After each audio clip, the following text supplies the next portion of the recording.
Bom, quando eu tinha 12 anos, então eu menstruei pela primeira vez. E nessa menstruação, eu tinha percebido, né? Não na primeira exatamente, mas quando foi o terceiro mês, assim, que eu tava menstruando, eu percebi que tinha um fluxo muito intenso.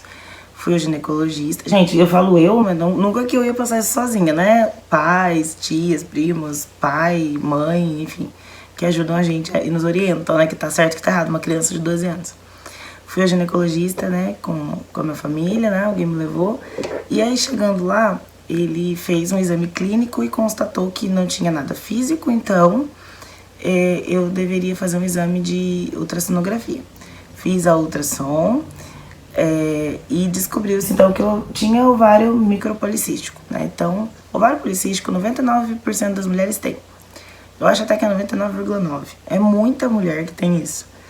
E aí ele indicou, então receitou que eu tomasse anticoncepcional. Eu tinha 12 anos, em 2002. Minha mãe não quis me colocar para medicação tão cedo, quis ouvir uma segunda opinião de outro médico e, enfim, eu concordo, eu faria o mesmo que minha mãe. Eu acho que hoje em dia não, mas na época eu super entendo minha mãe. Eu acho que eu não daria anticoncepcional para minha filha por conta da contraindicação, né? E do que pode causar também muitos anos tomando aquele remédio. E aí, só que isso 12, 13, 14, e eu sempre tive cólicas incapacitantes. Eu lembro que na época de escola, chegava a época de menstruar, eu não pude ir pra escola. Primeiro porque meu fluxo era muito intenso e adolescente é muito complicado, não sabe lidar muito bem com a situação. Hoje em dia, se eu estiver na rua e sujar uma calça, né? Hoje não acontece mais, mas assim, se acontecer, hoje a gente se sente mais confortável de falar, poxa, gente, realmente eu menstruo, sou uma mulher. Mas na época, ainda mais na escola, né? Eu brinco que a gente passava absorvente, assim, tipo, tô menstruada, alguém me empresta um absorvente, parece que tá passando droga, porque ninguém pode saber que a gente tá menstruado, que é um tabu. Era muito tabu. Hoje em dia eu acho que não é mais. Ainda bem. Mas eu não podia ir pra escola. Primeiro por isso, e segundo porque eu tinha dores muito incapacitantes. Eu tinha que ir pro hospital tomar medicação na veia mesmo, de tanta cólica.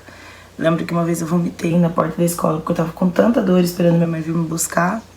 Eu tava no ensino médio, e já, 14 anos, e eu vomitei com muita dor, muita dor, muita dor. Algumas escolas entendiam, outras não, algumas professoras entendiam, outras falavam, cólica? E você sente tudo isso? É isso que eu mais ouvia, era isso. Eu falo que os homens entendiam muito melhor quando eu falava que eu tava com dor por causa de cólica do que as mulheres. Porque se você não tem uma cólica incapacitante, você vai falar, mas cólica você trata, toma aqui, ó, né, outro verão. Mas no meu caso não adiantava. E aí já mais adulta, falei, não, eu vou ao médico, eu vou cuidar de mim, né, contar pra ele ou pra ela essas dores que eu tenho, essas situações e vamos ver o que ela fala. E aí começou a minha luta. Gente, eu fui em aproximadamente 8 ginecologistas, mulheres e homens, para que algum deles me dissesse o que eu tenho. Quando eu falava cólica muito forte, algumas mulheres falavam, mas daí você pode tratar com isso, com aquilo. Ninguém me dava um diagnóstico, eu sabia que tinha alguma coisa que não era normal. E ninguém me dava um diagnóstico. Eu falava, gente, será que eu tenho muita intolerância à dor? Mas eu já tive pedra nos rins, eu lembro que eu falava isso. Já tive várias outras dores, sabe? Não é possível que a cólica, que todo mundo sente que fica bem, nem causa tanto estrago assim. E eu sempre tive uma fama, até com a minha família mesmo, de que eu sempre fui muito dodóizinha, que eu não aguentava muita coisa, de dor, né? Eu amo minha família, tá, gente? Eu sei que vocês estão todos assistindo, não tô falando que isso é ruim. Mas eu sempre fui muito, até por paparico mesmo, sempre fui muito paparicada, minha família é muito amorosa. Então tem gente que até hoje acha que, meu Deus, tadinha da Sarah, ela sente muitas dores, né? Como se o meu corpo fosse fraco. Na verdade é o contrário, eu sinto tanta dor por causa da doença que eu me sinto muito forte hoje. Porque talvez outras pessoas não aguentariam passar por tanta dor assim. E aí quando eu tinha... Aí nessa de vai e volta, tem uma prima que é médica, a Adele. E eu comentei com ela. E aí ela falou assim, olha, será que não pode ser dismenorreia primária? Na época, uma conversa bem informal, né? Ela não tava me diagnosticando nem nada. Não era uma consulta, era uma festa de família. E aí eu fui lá, dei uma pesquisada e fui no próximo ginecologista já falando que talvez pudesse ser isso e tal. E aí, conversando também entre amigas, e nessa conversa eu lembro com a Adele também, eu lembro que a gente tocou no assunto de novas doenças, e acho que ela comentou da endometriose. Uma outra amiga minha também que eu comentei, falei pra ela, eu acho que é dismenorreia primária, que é uma dor muito forte. Agora eu não lembro exatamente definir o que é isso, tá, gente? Mas eu sei que a dor ela era tão forte e grudava muito o sangue na minha camada uterina, e depois pra ele sair, parecia que tava um processo de descolamento, assim, doía muito, e saía em placas. E aí, enfim, chegamos então ao pré-diagnóstico, sei lá se podemos dizer assim, da endometriose. E aí nós fomos então, aliás, e aí eu fui então conversar com uma outra amiga minha sobre isso. Ela falou, meu Deus, eu tenho endometriose, vai no meu médico. E deu o contato dele pra mim, Dr. Flávio Brum, e eu fui nele. Amo o Dr. Flávio, inclusive sou muito grata a ele. Quando eu cheguei no Dr. Flávio, um pouco antes eu fui no outro ginecologista e ele não era especialista em endometriose, aí eu comentei com essa amiga minha e ela falou sobre o Dr. Flávio. Eu lembro que nesse ginecologista que eu fui, ele só olhou pro meu papel e falou assim, eu não sou especialista, você tem que procurar um especialista. E tipo, nem ligou pra mim. Eu já tava tão cansada de ir em vários médicos que não sabia que eu tinha, que era só mais um que não tava me dando bola. Aprendi a trabalhar com a rejeição. E aí nisso eu fui no Dr. Flávio, né, fui super bem recebida, e aí a gente começou o processo de tratamento. Na minha terceira consulta com o Dr. Flávio, ele pediu pra eu fazer um exame, que é uma ultrassonografia com Doppler colorido. Ele é como se eu estivesse grávida, né, passa por cima da barriga e vai aí encontrando os focos de endometriose. E também fez alguns outros exames, colonoscopia, enfim. E aí ele percebeu lá, achou no meio dos exames, que meu ovário estava bem prejudicado e que eu tinha que correr para cirurgia. Isso já era em 2016 e nós tivemos que correr para cirurgia. Eu lembro que o convênio até liberou em 15 dias a minha cirurgia. Sabe que o convênio não libera tão rápido, né? Mas é porque realmente eu tava num processo assim que eu ia perder meus ovários. E aí na cirurgia, pouco antes, eu lembro que minha mãe foi lá, conversou. Doutor Flávio, pelo amor de Deus, meu filho tem só 25 anos, que eu fiz 26 naquele ano, né? Ela não tem filho, por favor, faz com que seja recuperada, pelo menos que ela possa escolher ter filho ou não. Até hoje essa questão de ter filho, pra mim, ela é bem... algo que eu penso muito, que eu quero... que eu acho que acredito que eu quero muito ter um filhinho da minha barriga, justamente porque eu lutei pra manter o meu ovário. E aí o Dr. Flávio conversou comigo e falou, olha, eu acho que não sei se vai dar, a gente vai ver o que pode fazer. Ele na época não fazia vídeo laparoscopia, não sei se ele faz hoje, mas justamente porque a cirurgia aberta ele conseguia, pra ele, enfim, ele preferia pra conseguir resgatar aí meu ovário. Quando eu cheguei na sala de cirurgia, então, lá eles estavam dizendo que eu ia fazer oforectomia bilateral, que é a retirada dos 2 ovários.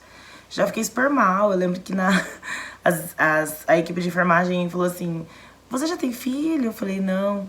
Ah, mas não tem problema, né? Hoje em dia pode adotar. Tipo, me consolando do jeitinho delas, mas prejudicaram muito meu emocional. Fiquei super mal no pré-cirúrgico. Chorei muito, não conseguia sossegar. Aí, enfim, tiveram que me dar até anestesia geral, porque eu não tava conseguindo ficar tranquila nesse processo. E aí, depois disso, uma cirurgia que duraria aí muito menos tempo, durou acho que 4, 5 horas, e o Dr. Flávio conseguiu manter um dos meus ovários. Então hoje eu consigo ter filho, né? Porque ele fez, sou muito grata ao Dr. Flávio, porque ele realmente fez de tudo para que eu pudesse ter a chance de engravidar.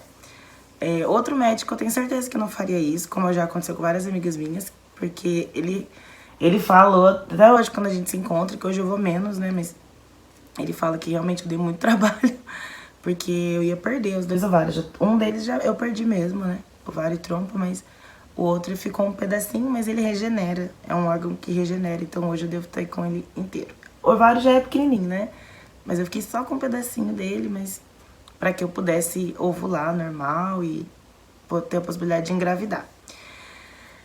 Depois disso, depois da cirurgia, eu comecei a ter uma vida mais normal, sem dores, sem muitas dores. Porém, hoje eu não sei como eu estou, porque preciso voltar. Todo ano a gente tem que fazer lá um check-up e esse ano ainda não aconteceu. Então, até o ano passado, a última vez que eu fui, tava tudo bem. Tô limpa de focos da endometriose. Consigo hoje, depois da cirurgia, consigo ir ao banheiro normal, né? Só explicando pra vocês. Eu tava, então, com 4 cistos. grudadinhos no meu ovário, então por isso que não deu pra recuperar. Esses cistos são chamados cistos de chocolate, que a gente brinca, porque eles têm dentro dele líquidos da cor de chocolate, igual do chocolate derretido. Tava com esses 4 cistos e tava com foco da endometriose na bexiga, no intestino e no ovário. Eu tenho endometriose do grau mais alto, o nível mais grave da doença, por isso que eu tenho todos os sintomas da endometriose. Eu sou quase um estudo de caso mesmo, porque eu consigo ter todos os sintomas. Lembrando que tem gente que tem endometriose e não tem nenhum sintoma, mas eu tenho todos. Foi premiada. E aí depois disso, então, eu vivo, mas eu tenho que sempre equilibrar a qualidade de vida. Então, nesse momento, por exemplo, que eu não tô me alimentando como eu deveria, porque a endometriose requer uma alimentação diferenciada. A melhor dieta pra gente é a dieta mediterrânea, a dieta livre de carne vermelha, enfim. Nesse momento não é o que tá acontecendo, então eu não fico 100% com qualidade de vida, com a qualidade que eu gostaria. Tem que fazer exercício físico sempre. É uma mudança de estilo de vida. E eu vou lutar contra isso pra sempre, né? Então a aceitação me faz entender que eu tenho que ter responsabilidade com o meu corpo. E por que existe então o Março Amarelo? Ele vem justamente para que a gente possa se conscientizar de que qualquer mulher pode passar por isso. Isso que eu tô contando pra vocês não é algo que tem que causar vergonha em uma mulher. A gente não fica menos mulher porque tirou um órgão. Emocionalmente, isso causa em nós muito, e já aconteceu comigo, muitos complexos por conta de você talvez não ter a possibilidade de engravidar ou por conta de ser diferente fisicamente de outras mulheres nesse sentido, né, dos órgãos, de eu ter ao menos um ovário e tudo mais. Também conscientizar outras mulheres, eu já ouvi, né, em uma situação bem chata, e em algumas situações as pessoas, quando eu falo que eu tenho endometriose, as pessoas já falam, então você não pode ter filho? E assim, isso é algo que também vem para nos conscientizar de que mesmo se fosse o caso, né, se a endometriose realmente causasse um decreto de infertilidade. A gente não pode falar assim com alguém. Mas, em todo caso, não é real. Nem toda mulher com endometriose ela é infértil. Eu nunca tentei engravidar, mas eu acredito que quando eu tentar, eu vou poder ficar grávida. Então, isso pra gente pesa muito. Essa questão fere muito o emocional da mulher, né? A questão também de que pra nós o tempo passa um pouco diferente das outras mulheres. Então eu tenho 31 anos, eu não tenho filho ainda. Pra mim, o tempo pra ter filho pra mulher, dizem que até 35 anos, depois de ser uma gravidez idosa, pra mulher com endometriose é um pouco pior. É uma gravidez bem arriscada, uma gravidez não é doença, porém pra quem tem gravidez com endometriose, quem tem endometriose e engravida, ela é realmente algo que você tem que meio que dar uma pausa na sua vida pra cuidar daquela gravidez, enfim. Então isso tudo afeta demais o emocional. Além disso, mulheres que têm relações sexuais, elas sofrem muito por causa de dores.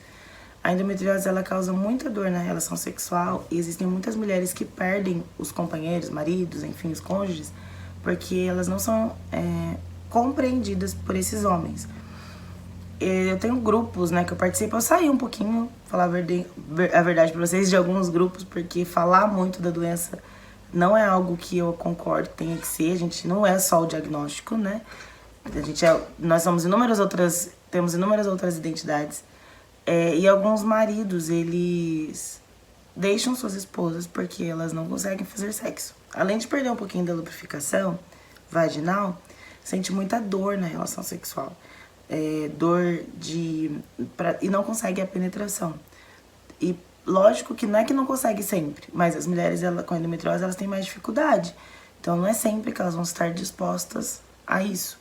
Principalmente quando a endometriose está muito atacada, que a gente fala, meu Deus, dessa vez esse negócio atacou, que é quando eu tenho muita cólica ou quando a mulher, quando vai fazer relação sexual, sente muita dor. Tem época, gente, que a gente, que é a portadora da endometriose, percebe que ela tá atacada porque dá endobarriga, que é quando nossa barriga fica um pouco mais inchada que o normal. Tem dia que vocês vão olhar pra uma mulher com endometriose e ela vai estar mais sequinha, né, com a barriga mais reta. Tem dia que você vai olhar, mesmo que ela seja gordinha, às vezes tá com a barriga reta. Às vezes você vai olhar e ela vai estar com a barriguinha parecendo que ela tá grávida. É a endobarriga, é a barriga da endometriose, é a barriga dizendo, vem cá que eu tô ativa, vem cuidar de mim. A endometriose alertando. Então, existem... o Março Amarelo vem para isso, para conscientizar, para informar que existe uma doença que precisa ser tratada e olhada com mais carinho, atenção das pessoas, que cólica não é mimimi. Eu lembro que teve uma marca de medicação que foi a Associação das Mulheres com Endometriose, conseguiram que essa marca tirassem de circulação um vídeo que eles fizeram em parceria com a Preta Gil, falando que cólica era mimimi. Eu sei que na época repercutiu tanto, isso doeu em muitas mulheres, porque a gente luta tanto para que as pessoas entendam que a gente tem uma doença incapacitante, e aí vem alguém e fala que cólica é mimimi, sabe? Então, não sei se o marketing dessa empresa na época era formado por mulheres, mas se for, a gente fica mais triste ainda, né? Não, nada contra a Preta Gil que aceitou fazer isso comercial, até porque a gente sabe que isso é trabalho dela, né? Mas é bem complicado aceitar. É falta de conhecimento mesmo, é ignorância, né? No sentido de falta de conhecimento. Acho que algumas outras mulheres sofrem com algo que para outras é comum. Então, quem é mulher e não tem uma cólica incapacitante, que é uma mulher que cólicas normais, ou que nem tem cólica, não vai entender o que é uma mulher com endometriose. Que são cólicas assim... Gente, eu não sei como explicar. A cólica da endometriose, ela parece que além de estar torcendo, né, o útero, ovário, que a dor da cólica é isso, na endometriose parece que tá pegando uma faca mesmo e dói muito embaixo do ânus. Então a gente sente pontadas no ânus como se tivesse mesmo levando uma facada por baixo assim da gente, tá? Dói muito a perna, muito a perna, a ponto de você ter que tomar remédio pra dor na perna. Dói muito o ombro, é incrível, né? Dói o ombro. E dói a lombar demais, a ponto da gente não conseguir levantar. Então, eu até me emociono de falar, porque realmente, gente, viver com dor não é fácil.